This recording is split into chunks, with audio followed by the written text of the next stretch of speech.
Every child knows it, every parent suspects it, and for 60 years, one company has been very careful never to say it out loud.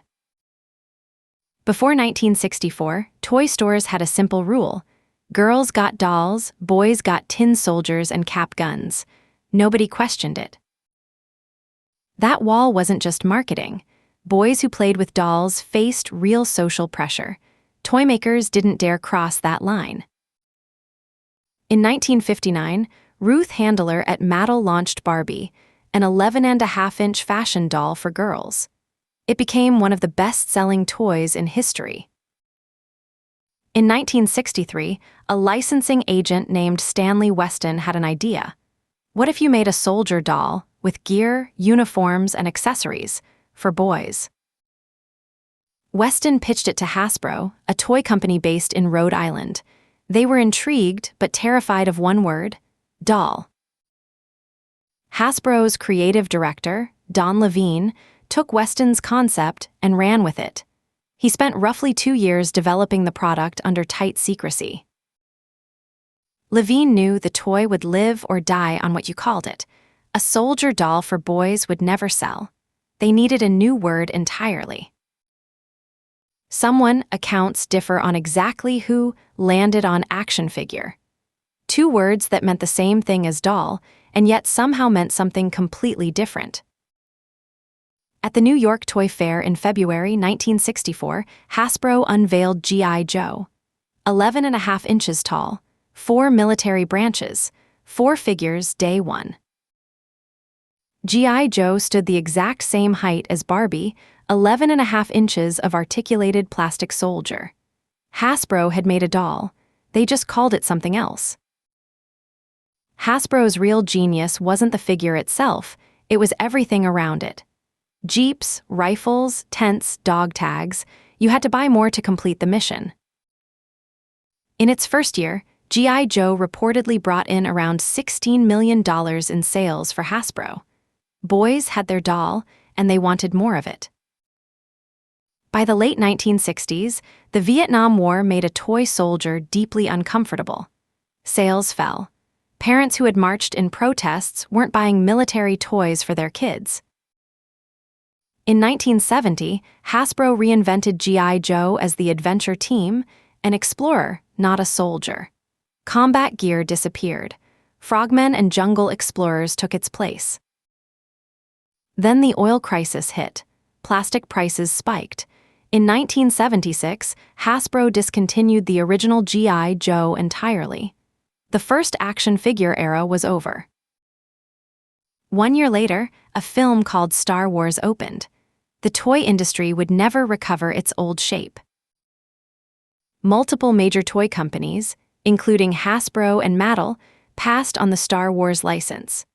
A smaller company called Kenner took it, with almost no time before Christmas of 1977.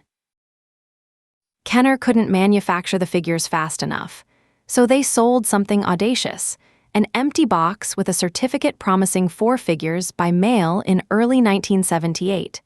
Parents bought it. When the figures arrived, they were a revelation. 3 3/4 inches instead of 12, small enough for a child's fist, cheap enough to collect the whole galaxy. The smaller scale meant more characters, more ships, more playsets. Kenner wasn't selling a toy, they were selling a universe, and kids felt compelled to own all of it. By some estimates, Kenner moved over 300 million Star Wars figures before the license ended. An entire generation's childhood was built on a 3 3/4 inch piece of plastic. Studios raced to attach toy deals to every major film. The toy wasn't just merchandise anymore, sometimes the toy was the point.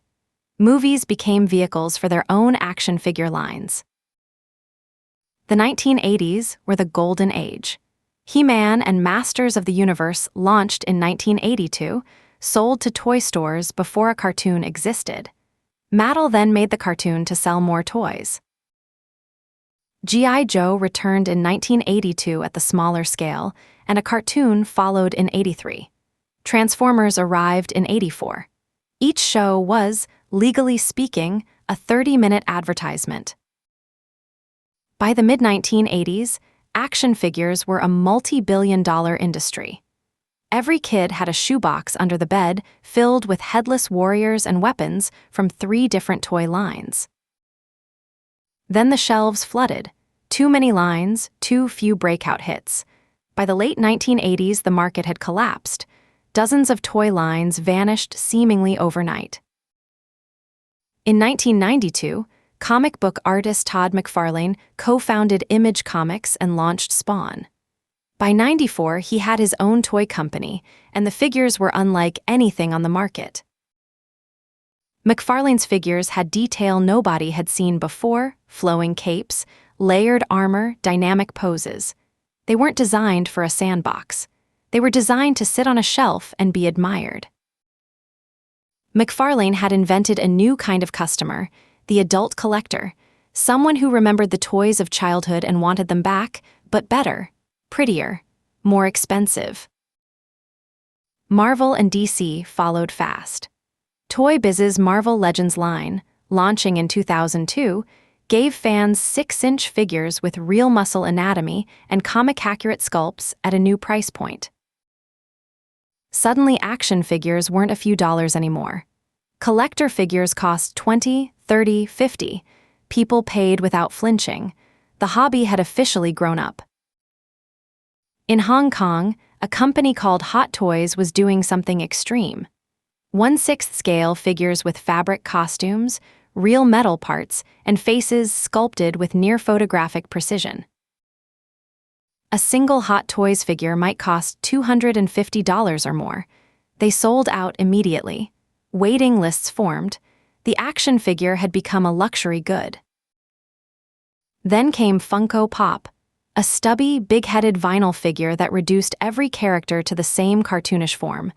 Cheap, cheerful, and everywhere. Hundreds of licenses. Thousands of variants. Funko reached people who had never thought of themselves as collectors. The category now had no ceiling and no floor. Every corner of pop culture had its own figure. In the 2000s, artists like KAWS began releasing limited edition collectible figures through streetwear-style drops. A KAWS companion bought for a few $100s has resold for thousands. Today, a limited collab figure drops online and sells out in seconds. People queue overnight for a chance at a toy they will probably never open. Sealed in original packaging, certain figures have become serious assets. A prototype rocket firing Boba Fett from 1978, a figure whose spring mechanism was pulled before wide release, has sold for tens of thousands of dollars. Platforms like StockX and eBay now host a secondary market for action figures worth, by some estimates, billions of dollars annually.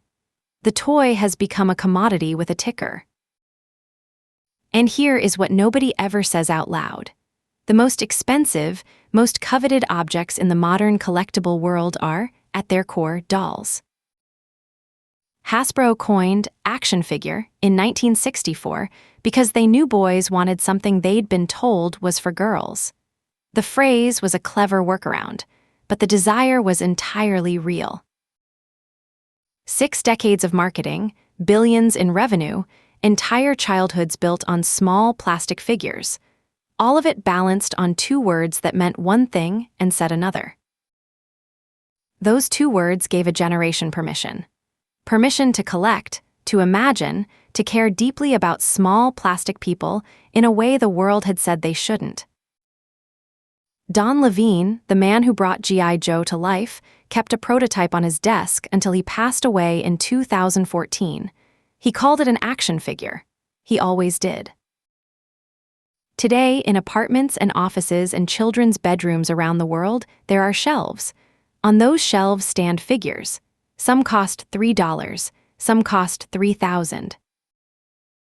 Every one of them, the battered childhood He-Man, the pristine Hot Toys Iron Man, the KAWS companion in its sealed case, is the same thing. A doll. A brilliant, stubborn human doll.